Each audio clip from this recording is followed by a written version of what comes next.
A minha convidada hoje é Rita Pissarra. Foi diretora financeira da Microsoft, trabalhou em países desde o Brasil, Espanha, Estados Unidos e escreveu um livro, o livro A Vida Pode Esperar. Um livro sobre... A vida não pode esperar. Um livro sobre a reforma aos 44 e tudo o que nós podemos fazer para alcançar esse ponto na vida.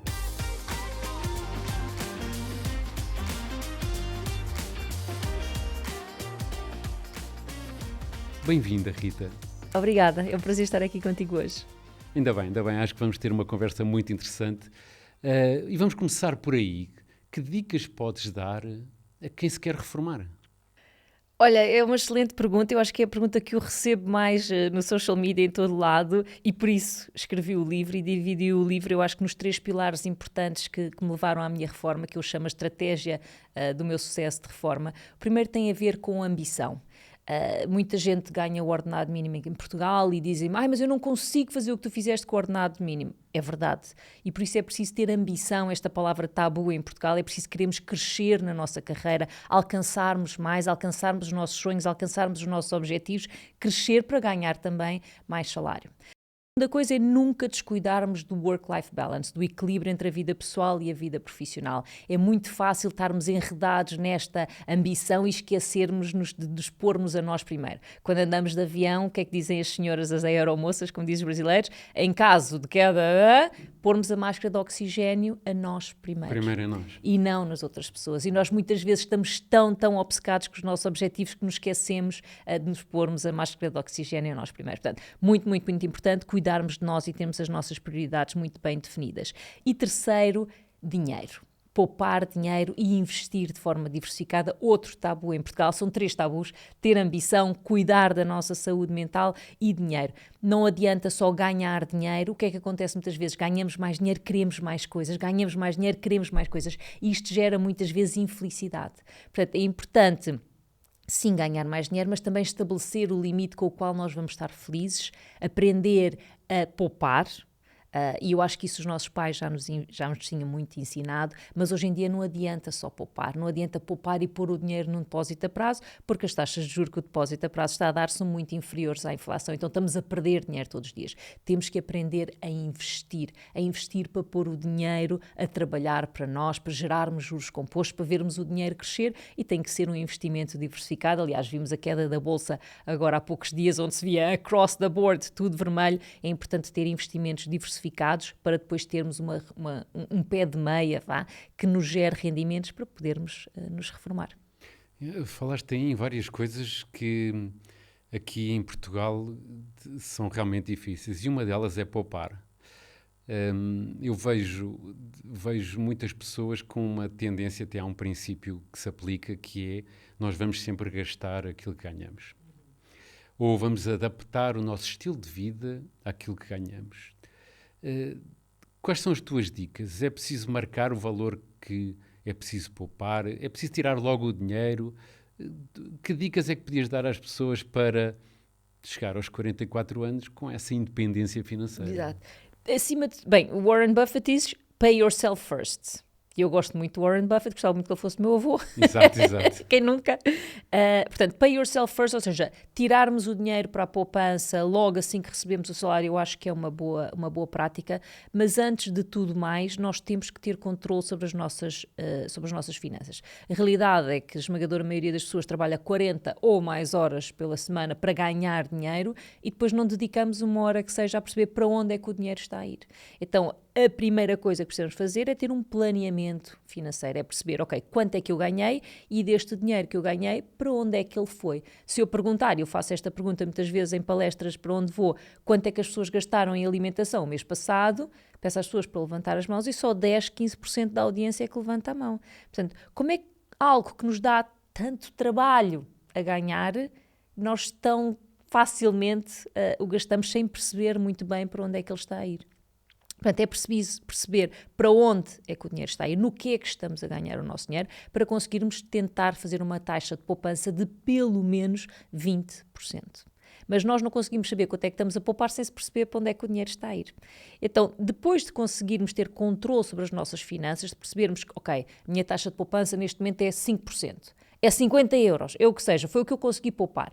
Então vamos analisar e perceber que mudanças eu consigo fazer no meu perfil de gastador, ou seja, que tenho que renegociar o meu contrato de habitação, tenho que renegociar as telecomunicações, tenho que cortar nos jogos Santa Casa, tanta gente que joga, 4 milhões de portugueses jogam em raspadinhas e essas coisas todas. Portanto, que mudanças é que eu tenho que fazer no meu perfil para conseguir poupar mais? Pode ser também do lado do rendimento. Okay? Como é que eu consigo uma renda extra? Vai ser através de uma promoção?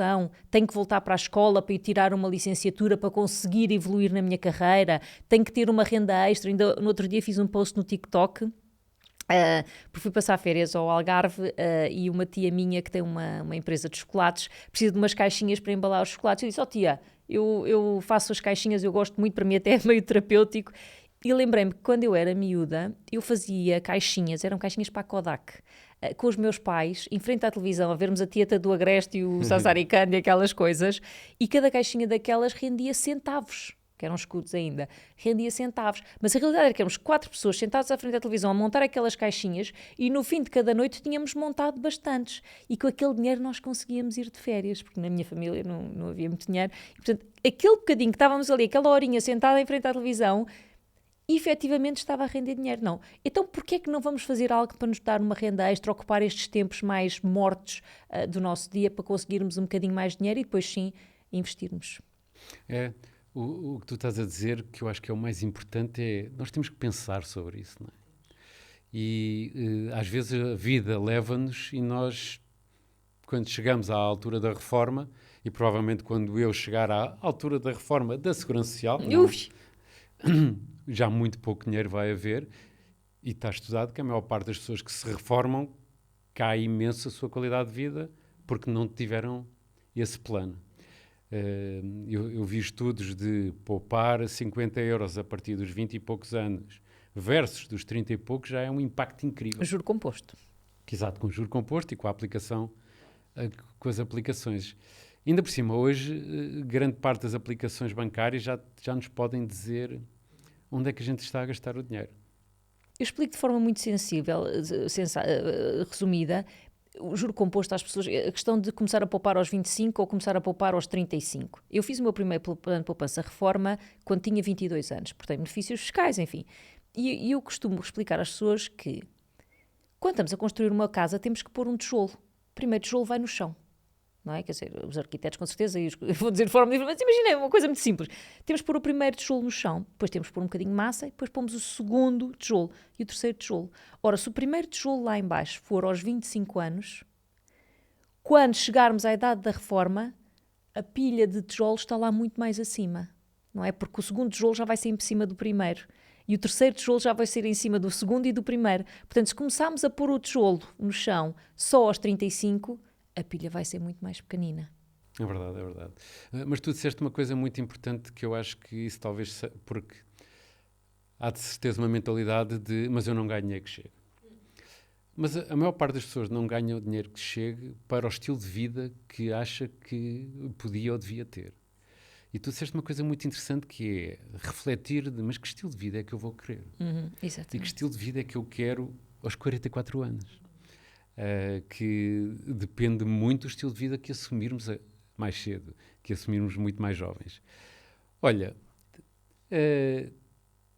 começaste a preparar isso, já percebi que muito cedo preparaste o caminho, investiste na carreira. Como é que tu preparaste o próprio momento? É uma curiosidade que eu tenho. Que é, muitas das pessoas que se reformam entram em depressão, muitas das pessoas que se reformam, como não prepararam e não pensaram nesse momento, de repente tentam não se reformar, muitos empresários tentam ficar na empresa, enfim, até ao fim, já não colaborando até para a empresa. Como é que tu preparaste esses últimos momentos? Como é que preparaste o dia 1? É uma ótima pergunta, é o 4º capítulo do livro, porque eu percebi, quando eu atingi a minha independência financeira, e pensei, ok, então agora vou-me embora, comecei a falar com alguns amigos meus que já tinham saído, que já tinham chegado à independência financeira, já se tinham reformado ou deixado o mundo corporativo, e também com outras pessoas que tinham atingido a idade formal da reforma e quase todos eles tinham entrado nessa depressão que tu falas. E isso foi muito assustador, perceber que algo que eu andava a planear há tanto tempo que de repente poderia tornar um problema. E não era de todo o que eu queria. Então tive que contactar com uma psiquiatra para perceber, ok, como é que eu consigo evitar esta depressão de que toda a gente fala e que toda a gente... e é assustadora. Então eu percebi que é a falta de propósito. Junto com ela, claro, eu não consegui escalar sozinha. A falta de propósito. Quando nós pertencemos a uma empresa, trabalhamos dia e noite, somos parte de algo maior do que nós, há um status também associado, não é? Diretora financeira da Microsoft Portugal, não é? Eu apresentava, o meu nome é Rita Pissarra, eu sou diretora financeira da Microsoft Portugal. Era quase a extensão do meu nome, em vez de dizer Rita Alexandra Saraiva Pissarra, era quase a tua identidade. Exatamente, era parte de quem... E deixares algo assim é muito difícil. Então eu percebi que ia ter que ter um novo propósito, quase como se continuar a sentir útil para a sociedade. E então comecei a fazer um momento de introspeção para perceber, ok, então o que é que são as coisas que ainda me deixam feliz? Não era Excel, não, adoro a ferramenta, uma ferramenta fantástica, mas não era a fazer budget, não era a fazer forecast, não era isso que ainda me deixava feliz. O que me ainda deixava feliz era quando eu ia aos clientes Microsoft e mostrava como é que a tecnologia Microsoft de alguma maneira me ajudava a fazer uma tarefa X e, portanto, os poderia ajudar a eles também. E, portanto, ver o sorriso na cara das pessoas, a alegria, perceber que estou a ajudar alguém e falar em público, é algo que eu adoro sempre. Ok, então, eu gosto de ajudar pessoas, sinto uma energia muito grande a ajudar pessoas e gosto muito de falar em público e falar com pessoas e interagir com pessoas. Então, o que quer que seja que eu faça no meu futuro, deve ter estas duas componentes. E esse era o meu plano. O meu plano era ser voluntária na Liga Portuguesa contra o Cancro, pensei eu, porque como a minha mãe faleceu de cancro, eu pensei que era uma associação boa, e talvez dar aulas numa universidade de terceira idade para falar com pessoas, para continuar a ter este contacto.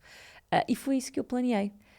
Agendei com a Microsoft o último dia de trabalho, que eu quis que fosse o dia da reunião geral da empresa, para poder dizer adeus às pessoas, porque eu acho que a mais-valia que as empresas têm, a maior mais-valia são as pessoas que lá trabalham, que dão o seu suor, as lágrimas e tudo para o sucesso da empresa. Portanto, quis dizer adeus.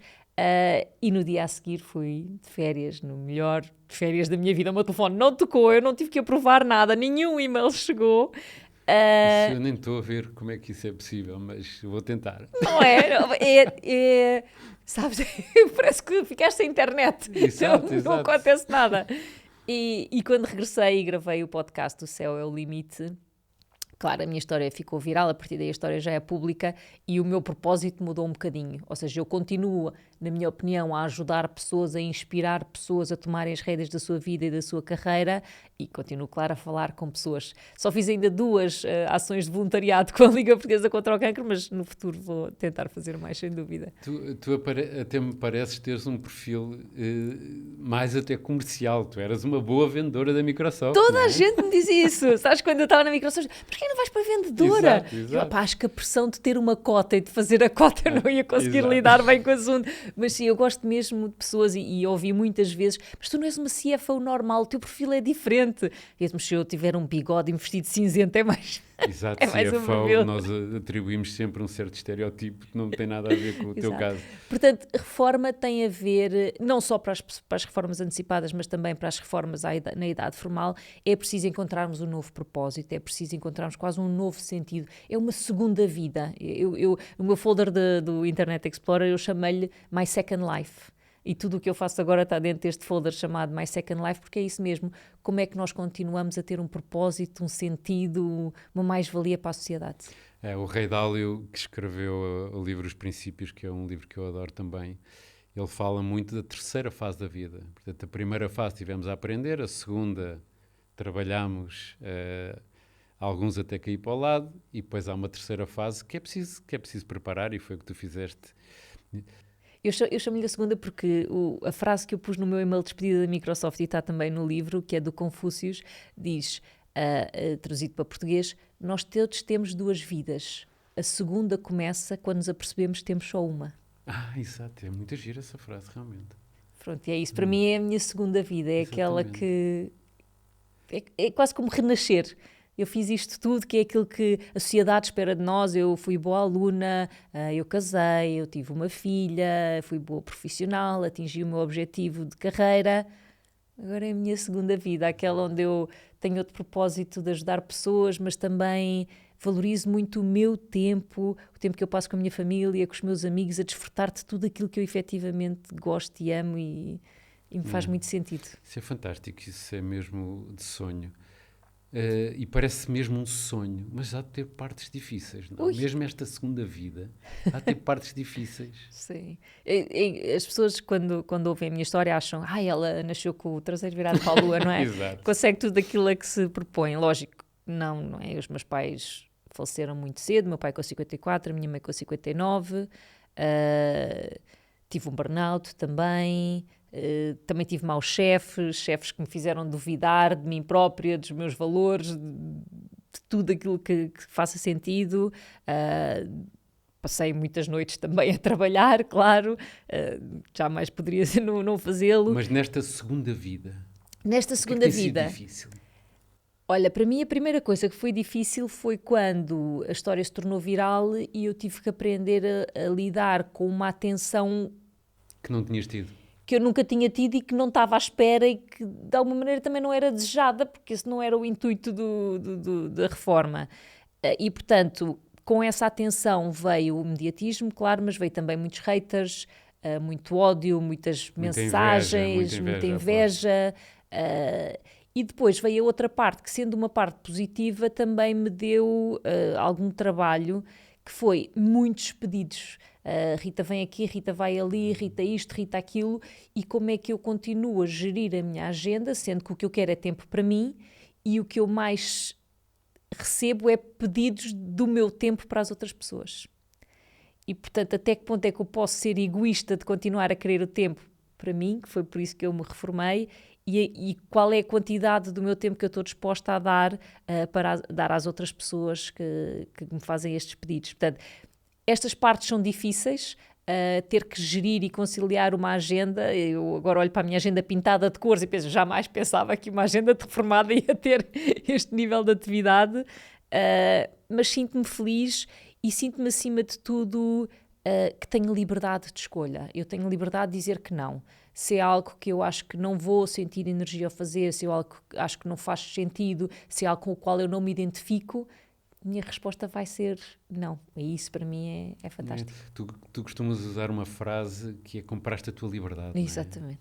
Não é? Eu acho que isso deve ser um sabor fantástico. Olha, foste líder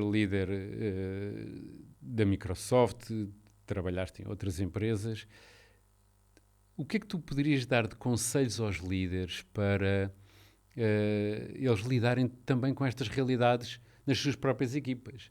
Porque muitas vezes é o líder que dá o exemplo, é o líder que inspira, é o líder que até às vezes provoca. Tu eras esse tipo de líder? Conta-me quem é a Rita. Quem era a Rita como líder? A Rita na Microsoft. Eu espero que sim. Eu espero que eu fosse uma boa líder. Aliás, no último dia da Microsoft, na reunião geral da empresa, eu recebi uma ovação. E isso para mim foi o melhor presente que eu pedi. Eles também me deram um cabaz de coisas, também me deram uma daquelas coisas do fim de semana, mas eu acho que foi o melhor presente que eu podia ter recebido de saída da Microsoft, foi as pessoas todas de pé a bater palmas, acho que pelo trabalho que eu fiz, ou se calhar estavam só felizes de eu me ir embora, mas pelo trabalho que eu fiz, e eu tentei sempre ser uma líder, não uma chefe, que são duas coisas completamente diferentes. Um líder não precisa ser chefe, um líder é a pessoa que mostra o caminho, um líder é aquela pessoa que dá o exemplo. Por exemplo, eu sempre saí mais cedo para ir buscar a minha filha. Mais cedo no sentido em que em Portugal há esta convenção de que às 6 da tarde é a hora de saída. Na Microsoft os horários são flexíveis, ninguém diz que tu tens de estar lá às 6 e ninguém diz que tu tens que entrar às 8 ou às 9. Tens um horário completamente flexível. O que tens de fazer é entregar o teu trabalho feito. Claro. E és baseado nos objetivos e a tua avaliação reflete se atingiste os teus objetivos ou não. Mas o facto de eu poder sair e dar esse exemplo de ir buscar a minha filha todos os dias à escola e mostrar que sim, uma mãe CFO que põe ir buscar os filhos à escola como prioridade, mostra às pessoas e principalmente às mães também da equipa que sim, é normal e é expectável. É possível ter carreira e ser mãe. E não é mal visto sairmos para ir buscarmos os nossos filhos. Quer dizer, houve dias que eu não pude ir, claro, porque algo muito mais urgente naquele momento se levantava. O facto de eu sempre ter posto também o exercício físico como prioridade. A minha agenda estava bloqueada à hora de almoço e eu todos os dias ia treinar à hora de almoço. E, portanto, as pessoas sabiam que não há working lunch com a Rita, porque a Rita vai ao ginásio treinar à hora de almoço. E ter a noção que eu punha estas prioridades que me ajudavam no meu work-life balance, mas também que as comunicava à equipa e aos meus peers e ao diretor-geral da empresa, e isso era respeitado, de alguma maneira também mostra às pessoas que sim, faz sentido e é algo que é valorizado.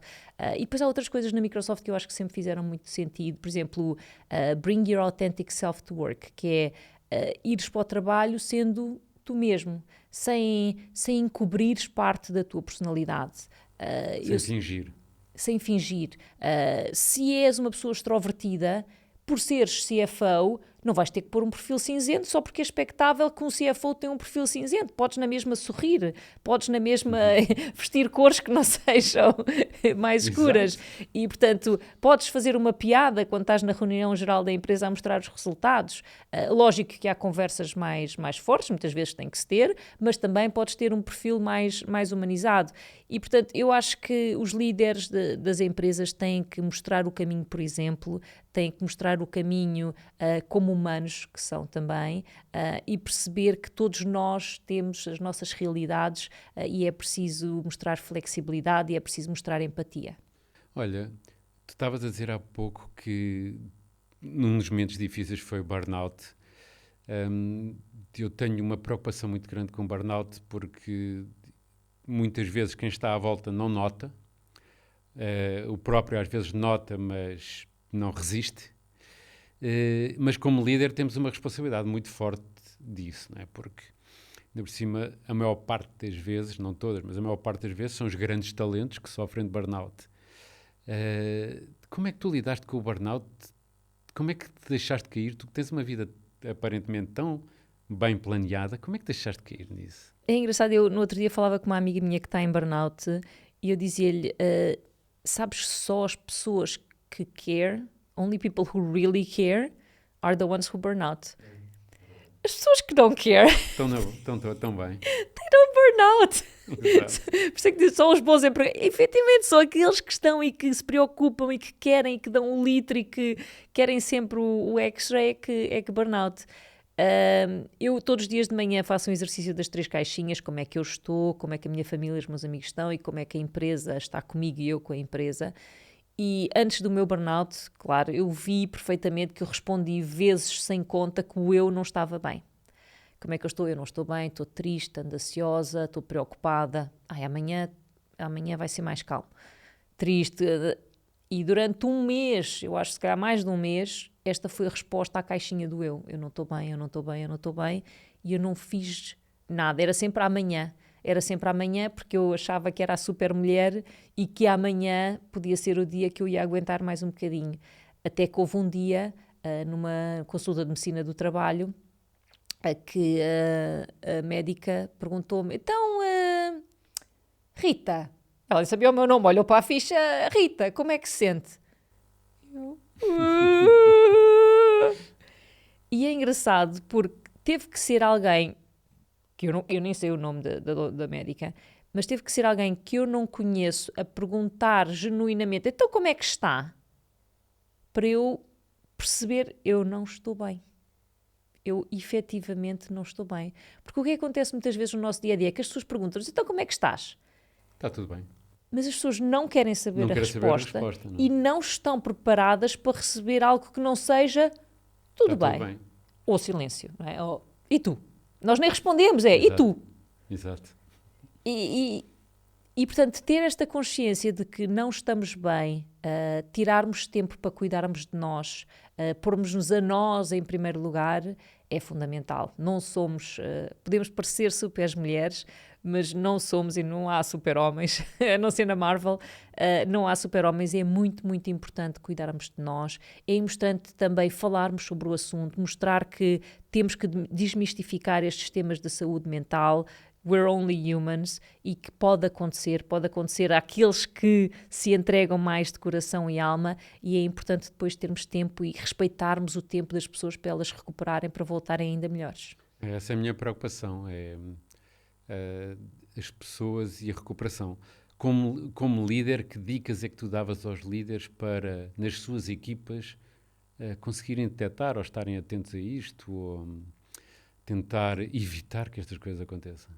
O evitar é sempre mais difícil, porque é a pessoa que põe nós pomos-nos esta pressão em nós próprios, porque nós queremos ser sempre excelentes, nós queremos sempre superar aquilo que nos é dado. Por exemplo, quando foi para escrever o livro, o editor deu-me um prazo e eu, na minha cabeça, imagina, ele diz dezembro, na minha cabeça está novembro. Porque isto é o que nós Pois fazemos. logo essa exigência em ti próprio. Pomos esta exigência em nós próprios, é muito difícil. Portanto, o que eu acho que os chefes e os líderes de equipas podem fazer é, efetivamente, perguntarem às pessoas como é que estão.